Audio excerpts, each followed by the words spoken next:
nos encontramos nuevamente en un episodio de nuestro Café Fiduciario de todos los jueves a las 7 de la mañana. Recuerden que el Café Fiduciario lo realiza Piensa, su primer estructurador fiduciario, con el patrocinio de Suárez y Gómez Abogados, AESI, la Asociación de Egresados de la Escuela Colombiana de Ingeniería, Julio Garavito.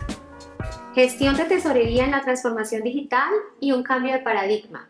Para este tema nos acompañan Alejandro Ochoa y Diego Fernando Palencia. Muy bienvenidos. Gracias, un gusto. Nuestros dos acompañantes el día de hoy pertenecen a una firma de banca de inversión, Solidus Capital. Son miembros fundadores y socios de esa banca de inversión, gran trayectoria en el sector académico de nuestro país, miembros de juntas directivas. A los dos, mil gracias por asistir. Gracias, Ángel.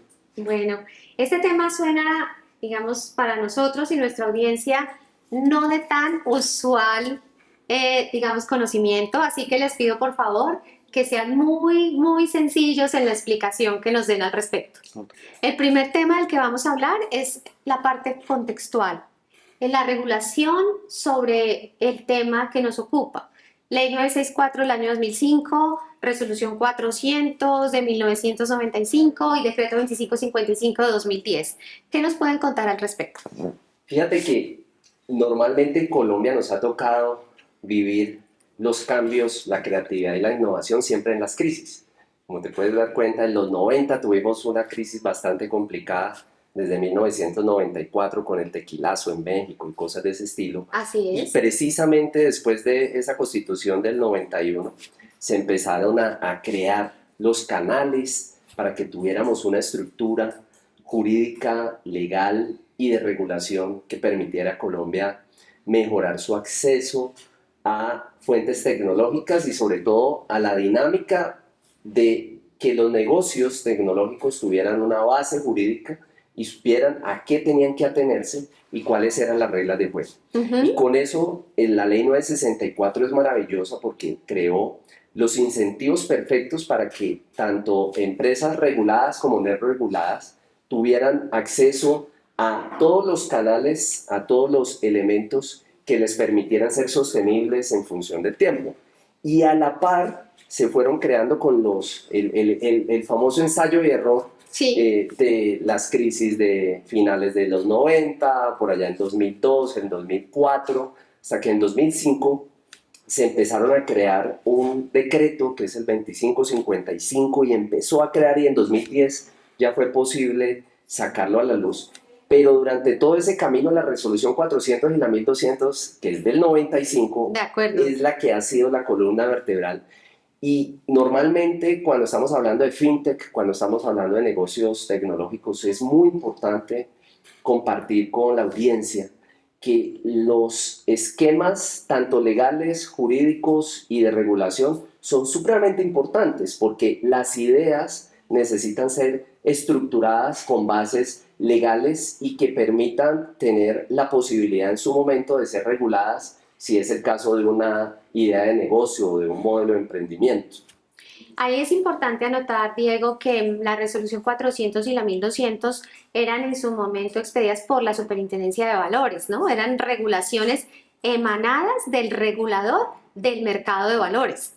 Tal cual, y por eso es tan importante que los emprendedores y sobre todo las personas que se dedican al emprendimiento, a los negocios fintech, tengan un estructurador fiduciario, tengan un estructurador jurídico que les muestren el camino que se requiere cumplir, porque desconocer las leyes o desconocer los decretos o desconocer la regulación no te exime de cumplirlo. Entonces hemos visto muchos inconvenientes, muchos errores de captación masiva, de problemas tecnológicos, de problemas de estructura de capital, que son principalmente la falla de esos modelos de negocio. Yo creo que ya hemos tenido suficiente, estamos en el 2025, o sea, siglo XXI, tercera década, y ya debemos sacar adelante mucho más rápido esos proyectos fintech y esos proyectos de emprendimiento digital.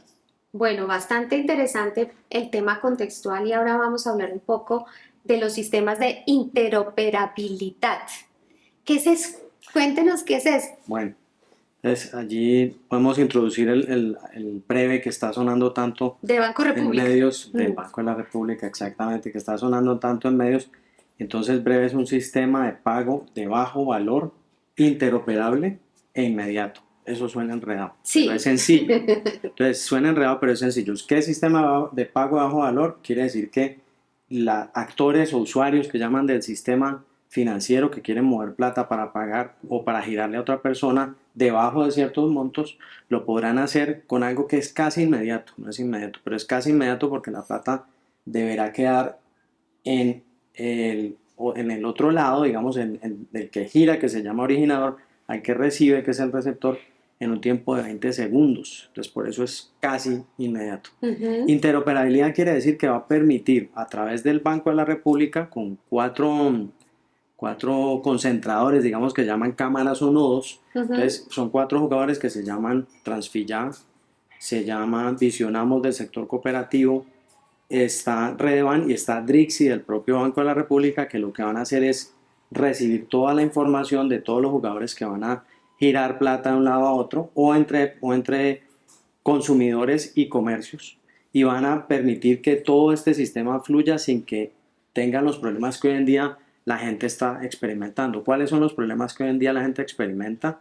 Pues que uno gira de una entidad a otra y le toca esperar un día hábil o 2 días hábiles o 3 días hábiles en algunos casos, o si hace un giro, por ejemplo, la situación típica que se encuentra la gente en la calle, coge un taxi o va a una tienda, un pequeño comercio, quiere pagarle con X y el señor tiene ahí plata y pues allí entran en cortocircuito. Esto se va a acabar, gracias a Breve y a la interoperabilidad. Pero eso significa que lo que existe hoy en día de David Plata, Nequi, Transfilla, ¿va a acabarse?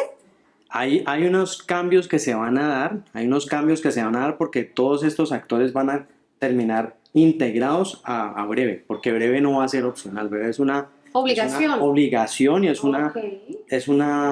una decisión que se tomó desde el Banco de la República buscando emular o tener la mejor copia, digamos, por ponerle un término, a los sistemas que tienen Brasil e India, que funcionan de una manera bastante eficiente, han permitido que mucha gente pueda usar medios de pago con agilidad. Eso trae ventajas para todas las personas de un país. Una de las ventajas es que antes estaba invisible a los sistemas de información de los establecimientos que dan plata, los establecimientos de crédito, y hoy en día esa información se empieza a notar. Entonces gente que estaba por fuera del acceso al crédito lo podrá tener porque ya tienen o sea, genera inclusión, es una forma de generar inclusión. Sí, de acuerdo, Angélica. Entonces generará inclusión, es uno de los objetivos que se tiene. También tendrá un efecto de hacer más, de migrar lo que hoy se maneja en efectivo en masa, masivamente de manera en efectivo, pasará a ser manejado a través de con un sistema de pago de bajo valor. Un sistema de pago de bajo valor. Alejandro, estamos hablando de los sistemas de pago de bajo valor. Contextualizando, Colombia es uno de los países que más uso de efectivo tiene. Sí. Es decir, la gente todavía usa efectivo, paga en efectivo, carga efectivo, lo cual pues genera temas de inseguridad y, digamos, no genera que haya un rastro tan sencillo del dinero. Hay gente que recibe su nómina, la saca toda toda la paga en efectivo. De acuerdo. Estos sistemas de pago de bajo valor lo que propenden es por limitar el uso del efectivo. O sea, ¿tú crees que implementando todos estos canales que facilitan, digamos, la interacción entre las personas sin necesidad de hacer uso de efectivo? Sí, de acuerdo, y ese es uno de los pros. Hay pros y contras como todo. Hay positivos y negativos cuando se toman decisiones de cambios estructurales en lo que sea, cambios que alteran cómo funciona todo. Ajá. Entonces, acá, dentro de lo positivo, viene esa reducción del uso del efectivo, que para un país como Colombia es algo que cae muy bien en la medida en que pues, la situación de inseguridad, del atraco, el hurto y el cosquilleo que llaman en los buses y demás, pues se debería haber reducido. Pero eso tiene un contrapeso, lamentablemente, y es que, como se ha visto en el mundo en grandes niveles, el cibercrimen se incrementa. Entonces también es posible que las condiciones de inseguridad asociadas a este manejo por medio de un pago digital de bajo valor inmediato e interoperable le facilita en algunos actores del crimen hacer un mal uso de estas herramientas. Esa es una forma, es una consecuencia de esta mejora que esperamos, pero también digamos que el mensaje es que se tomen medidas para que eso se pueda prevenir o minimizar lo máximo posible, porque son más los beneficios que Claro, claro, por que supuesto. los aspectos negativos. Otro aspecto, por ejemplo, interesante que tiene que ver con el sector fiduciario y las fiduciarias, y es que el PREVE va a traer que la gente pueda, entre personas naturales, hacerse giros de plata. Y Sí, también va a permitir que las personas puedan pagarle a los comercios. Entonces, si el comercio es una persona jurídica que tiene a su vez un patrimonio autónomo que está administrándole algo, no entro en detalles técnicos, esa plata termina en el patrimonio autónomo que de otra manera quedaba flotando en efectivo, como estabas mencionando hace un momento. ¿Eso qué tendrá como consecuencia? Pues que los activos bajo administración en general deberían tender a subir, no tengo idea en cuánto, pero sí deberían tender a subir en la medida en que se empiece a reducir ese uso de efectivo que hoy en día todavía es bastante masivo, como estabas diciendo, en Colombia. bueno, pues bastante interesante. Ahí me surge la duda del tema de lavado de activos, de todo el tema de Sagrilab y Sarlab para todos aquellos agentes que funjan como gestores dentro del negocio. De acuerdo, de acuerdo. Y entonces allí conectamos también la historia, por ejemplo, con Bitcoin. Bitcoin hoy en día está masificado, es inevitable que siga creciendo y se popularice cada día más su uso, pero Bitcoin nació como un esquema de lavado de dinero del crimen organizado mundial, de alto nivel. Entonces, esto que exige, que le va a exigir a las entidades financieras, a las compañías, por ejemplo, yo creo que empezaremos a ver en empresas que antes no tenían áreas de cumplimiento, tener áreas de cumplimiento precisamente para ver cómo minimizan al máximo posible El riesgo. el riesgo asociado a todo el lavado de activos Bueno, por esta migración que va a haber. de acuerdo, pienso que Colombia ha venido dando unos pasos muy importantes en el tema de Sarlab y Sagrilab para las empresas que no son vigiladas por la Superintendencia Financiera. De hecho, la semana pasada sacaron ya la normatividad para el sector de transporte, que no existía, transporte de carga, y claramente es como un paso más, ya lo tienen muchos otros sectores que ya tienen que estar reportando eso a Superintendencia de Sociedades. Entonces, supongo que estas empresas también tendrán que acoger y crear unos sistemas de administración de ese riesgo. De acuerdo. Mm. Veo también, coincido, Angélica. Bueno, vamos a hablar un poco más de nuestro tema que es café fiduciario. Diego, vamos a hablar del negocio fiduciario. Cada vez el negocio fiduciario está yendo más hacia tecnologías de información, usos de inteligencias artificiales, pero ¿tú cómo ves esa transformación? O sea, ¿cómo ves que hoy por hoy todavía el comercial atiende a su cliente, le explica, hay muchos procedimientos que todavía son persona a persona, muchos negocios que son tailor-made, el negocio fiduciario es específicamente diseñado en la medida de las necesidades de cada cliente, aun cuando haya estandarización en la definición de cada uno de los negocios? ¿Cómo ves esa evolución hacia la inteligencia artificial? Una maravilla, porque la confianza de un inversionista y la confianza que pueda tener un emprendedor, un empresario que quiere dedicarse a específicamente desarrollar su modelo de negocio, pues requiere sofisticar muchísimo la estructura financiera, la estructura de capital y el gobierno de datos. ¿De acuerdo? Entonces, es importante darnos cuenta que el especialista fiduciario va a permitir estructurar todo el modelo jurídico, todo el modelo legal, todo el modelo operativo que se requiere para la gestión del dinero, ya sea por medios del sistema tradicional, del interoperable, o si hay una transacción nacional o internacional, cumpliendo toda la normatividad de lavado de activos, cumpliendo toda la normatividad de revisoría fiscal y todos los elementos claves de operatividad. La otra parte está desde el punto de vista de las tesorerías operativas. Y el negocio fiduciario se vuelve muy importante porque es el instrumento que le va a generar confianza tanto al inversor como al que está ejecutando la operación, ya sea un fondo de capital, un fondo de impacto, un fondo especializado inmobiliario, una operación. O sea, van a seguir siendo corazón del negocio. Van a ser. Excelente. Claro. Pero Excelente. ahora se crea una nueva dinámica y es la de saber, desde el punto de vista de la estructura de capital, yo cómo voy a ser sostenible en ese modelo de negocio y en esa estructura fiduciaria.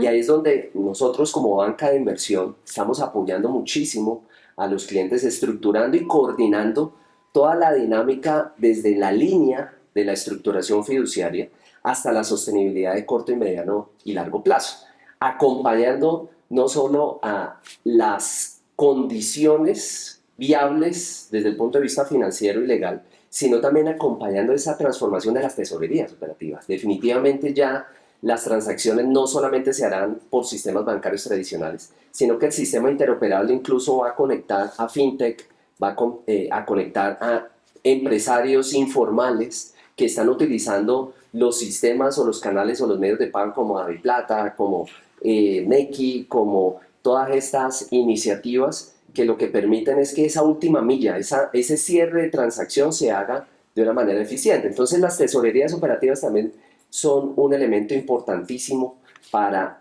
toda esta confianza y la generación de un modelo estable y sostenible. Bueno, ahí digamos que lo que veo para las entidades fiduciarias es el desafío de llegar, como dices tú, a esa última milla, porque claramente toda la, digamos, ingreso de recursos de cara a las fiduciarias normalmente opera a través de un sistema bancario, ¿cierto?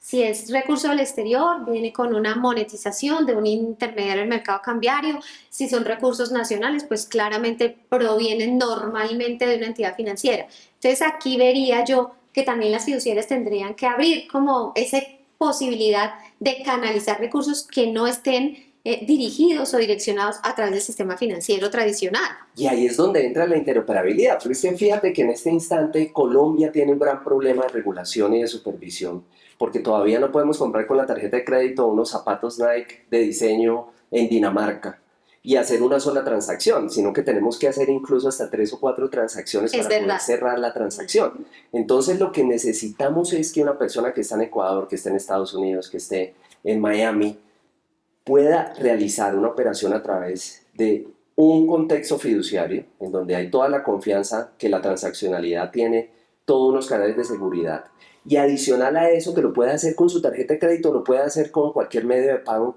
que tenga acceso y que lo pueda hacer en la moneda que quiera, porque finalmente la sofisticación de la tesorería operativa no debe importar si es en Bitcoin, si es en dólares, si es en yenes, si es en soles peruanos, si son en pesos colombianos, el realizar la transacción. Y ese es el cambio de chip importante que necesitamos en este instante. Pero ¿sí veremos eso? ¿Sí lo veremos en un mediano plazo?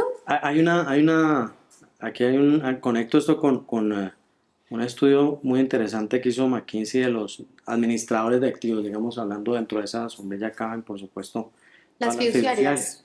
Y una de las grandes conclusiones es los líderes de industria, agregando pues información global, líderes de industria en el mundo tienen hasta 20 puntos de diferencia en rentabilidad, diferenciados porque le han metido inversiones fuertes a administración analítica de datos, más que a infraestructura tecnológica. No quiere decir que no haya que meterle plata a infraestructura tecnológica, pero a veces, por ejemplo, se sobreestima la necesidad de invertir en un core bancario y se subestima la necesidad de invertir en análisis de datos y de tener esas áreas muy bien estructuradas. Como esa minería de datos, especificando y revisando.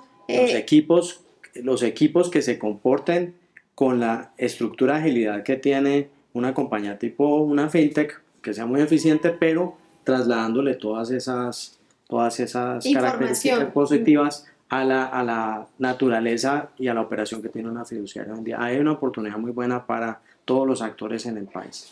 Y hay una parte que es, ¿y cómo un emprendedor y cómo una fintech se puede financiar? Pues el canal de confianza que se le puede entregar a fondos de capital de impacto, a inversionistas ángeles y demás, es precisamente los negocios fiduciarios y las estructuras fiduciarias, porque yo necesito garantizarle el recaudo, las fuentes de pago, tener garantías sobre las operaciones que estoy realizando, para que el emprendedor pueda dedicarse específicamente a sacar adelante su negocio de una manera administrativa y de una manera operativa lo suficientemente especializada, y que delegue en las estructuras fiduciarias toda esa dinámica de tesorería que tiene toda esta, digámoslo así, estructura muy sofisticada que ya han llevado y han desarrollado durante muchísimos años y en el sector inmobiliario y en el sector de grandes patrimonios, ya se ha visto que la fiducia funciona excelente. Maravillosamente. Ahí, para cerrar el tema, que ha sido realmente muy, muy ilustrativo, hemos aprendido mucho. ¿Ustedes cuáles creen entonces que son los desafíos para las sociedades fiduciarias para incorporar su, digamos, estructura de negocio a esta nueva tecnología, a la ciberseguridad, a las inteligencias artificiales, hacer la última milla y aceptar los recursos? ¿Cuáles creen ustedes que deberían ser como romper los paradigmas que tienen hoy por hoy las sociedades fiduciarias? Lo primero que tenemos que tener claro es que tener el core bancario, cumplir la regulación de superfinanciera o realizar toda la operatividad propia de las fiducias es un tiempo ganado muy importante, porque esa es la esencia, ese es el núcleo, esa es la médula espinal de toda esta operación. Okay. Ahora tenemos que empezar a tener varios cerebros. Bueno, dentro de los retos grandes, por un lado, darle muchas más herramientas de formación a los equipos que están en las fiduciarias hoy en día. Incorporar dentro de los equipos fiduciarios gente que sea especialista en analítica de datos y gente que ya esté usando con mucha, o empiece pues o se perfile para usar con mucha comodidad inteligencia artificial. En una conversación con un amigo hace un par de semanas me decía, ya ni siquiera están hablando de aprender lenguajes como Python, sino de aprender inteligencia artificial, porque ya la inteligencia artificial está saltándose esa necesidad de aprender lenguajes de programación que hace muy poco se hablaba como una necesidad última. Entonces hay un reto de formación. Segundo reto, manejo de, como hablábamos hace un momento, Angélica, el manejo y fortalecimiento de toda la protección ante el blanqueo de dinero, todos los controles ARLAFT, fortalecimiento de las áreas de cumplimiento, porque hoy en día se están cumpliendo, por supuesto, los lineamientos regulatorios, pero el tener esta nueva oleada de transacciones digitales va a exigir aún más esas áreas. Esos son retos, por un lado, en lo que tiene que ver con estos cambios que se vienen. Y definitivamente, zapatero a tus zapatos. Los fiduciarios tienen una conexión directa, un conocimiento y una experiencia para poder desarrollar estructuras muy eficientes. Sí. Lo que se requiere ahora es empezar a integrar esa conciencia financiera, esa conciencia de sostenibilidad, esa conciencia de tesorería operativa, sí, para que toda esa transaccionalidad se haga en el ecosistema fintech, que independiente de que sea un operador de bajo valor, una última milla, una pasarela, sí, yo ya integre absolutamente la transacción en una sola compensación y liquidación. Y eso requiere sofisticar muchísimo la tesorería operativa. Y yo creo que ahí es donde se conectan muchos de los desafíos en infraestructura, en transformación digital y en la manera de ver una transacción que actualmente se hace exclusivamente bancaria. Ahora la tenemos que abrir a todo el ecosistema fintech. Bueno, pues excelente, es un reto para todas las sociedades fiduciarias y para todo el sector financiero en general, ¿cierto? Así es. Y también me parece que es un importante reto para el regulador. Total. Yo creo que la regulación tiene una misión en los próximos 2 años de darle celeridad sí, a regular de manera muy eficiente esta nueva creatividad y esta nueva innovación de los fintech. Bueno, pues mil gracias a los dos. Este tema da para muchísimos cafés fiduciarios porque realmente es la vanguardia, es a lo que tenemos que vernos abocados todos los que trasegamos diariamente en este mundo, pero como abrebocas, mil y mil gracias. Excelente. Un placer.